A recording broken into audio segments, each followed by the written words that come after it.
I'm Laura Warren, and I was a 2010 orientation leader. I'm Hannah Drum. My name is Madison Asif. My name is Copeland Tucker. I'm Tim Fells, and I was an orientation leader this past summer of 2010, and it rocked.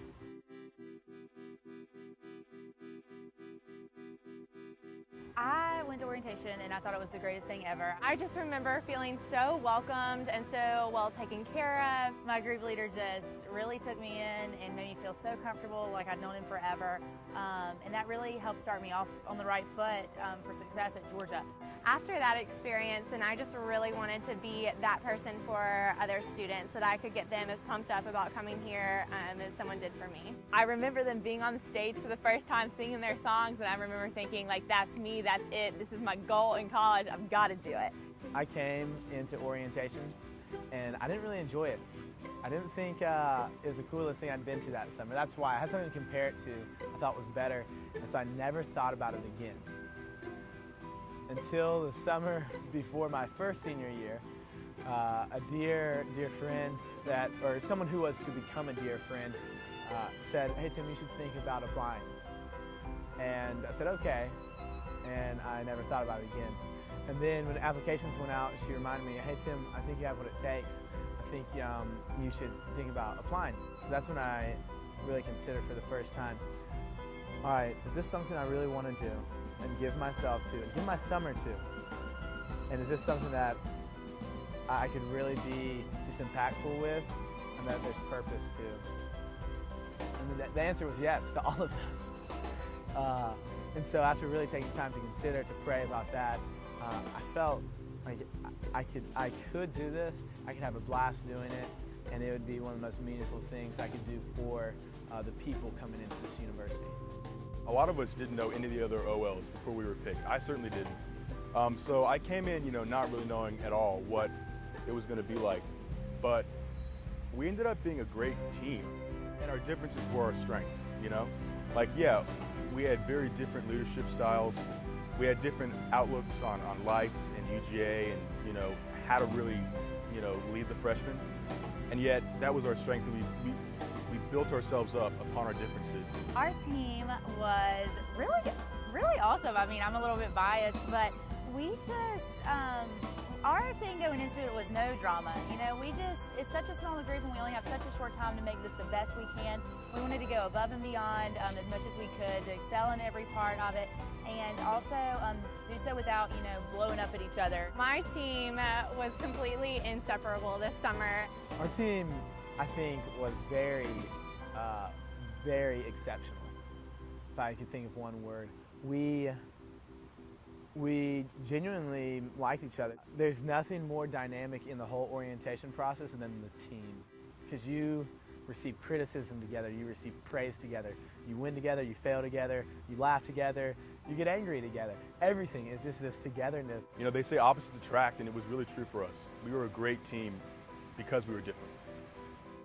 I think the hardest part is just adjusting to getting 4 or 5 hours of sleep at night. I like to sleep a lot, and it's funny because literally, this sounds so ridiculous, but from freshman year to senior year, I can tell that I need about this much more sleep, because freshman year I could have crammed for a test, all night long, never go to sleep, wake up the next day, get a cup of coffee and be fine.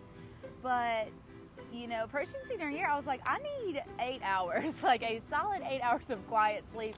And you just really don't get 8 hours. You get 5 to 6 hours. Training week, you have no sleep, and that's where your funniest material comes from. I'm definitely a believer of that. But what I found was you will show up for, or you will do what you love, and the energy will be there. Because it's all of these students' first orientation. It's their only orientation they're going to get. So if you have a bad attitude that one morning, then they picture you as having a bad attitude for your whole personality, your whole life. We could be walking down to Tate that second morning just like so tired, like drinking cups of coffee all we could, but once we got there and saw kids, we were fine.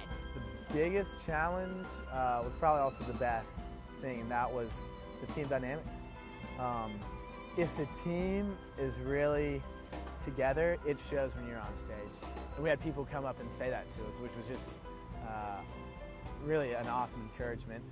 When you're with these 12 people, you have to make your voice heard, because everyone's a leader, and I sort of found my voice, and I realized that I can, lead. Like I led hundreds of freshmen throughout the summer, and it also boosted my confidence because it made me realize that I have leadership abilities and I have a lot more in me than I thought.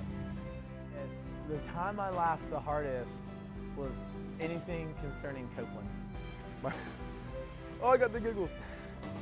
Oh, blessed Copeland. Oasis could get there could be some tension in the room for helping people. Well, one day Copeland called to change the PIN number of a student, which you really can't do.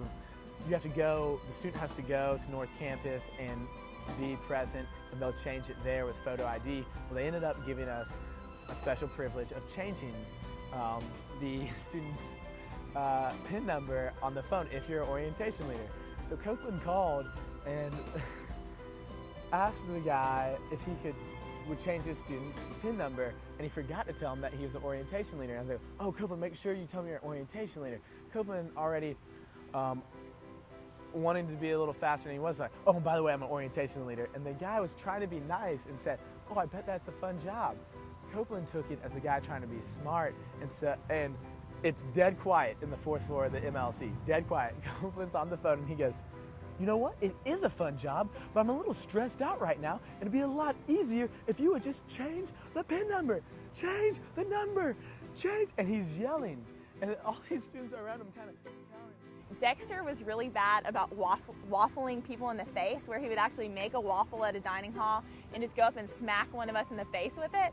And so one night at the group cheer, Sarah Bikili and I had trekked all the way up to Bolton in between testing, come back, had 3 huge waffles, stuffed them in a bag, and during group cheers, one of the groups hit him in the face with it, and it was hysterical.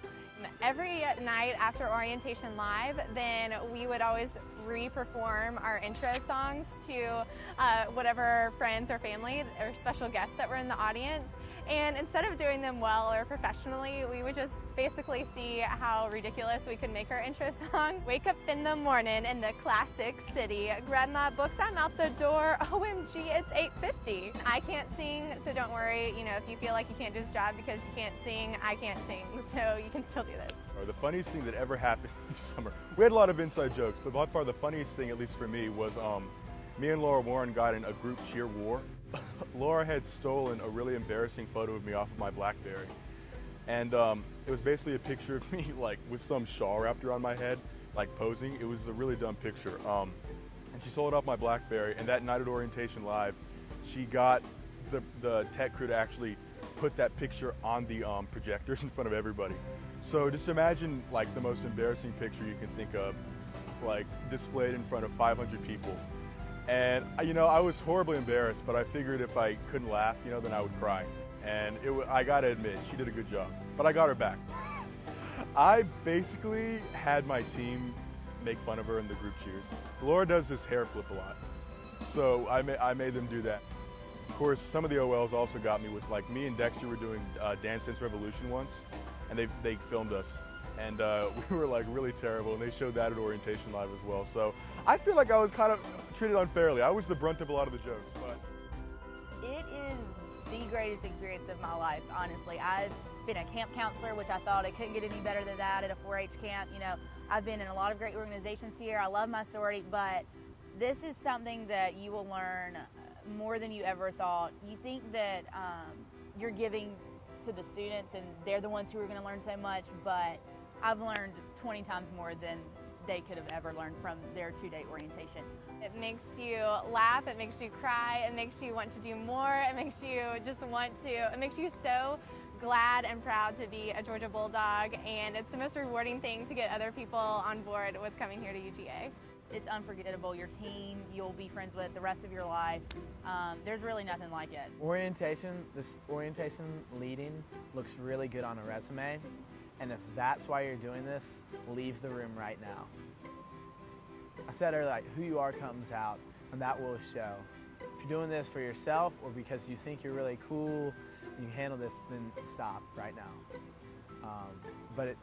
If you're doing this for something greater than yourself and you are willing to sacrifice certain things, then do this and do it well and do it with all your heart. There.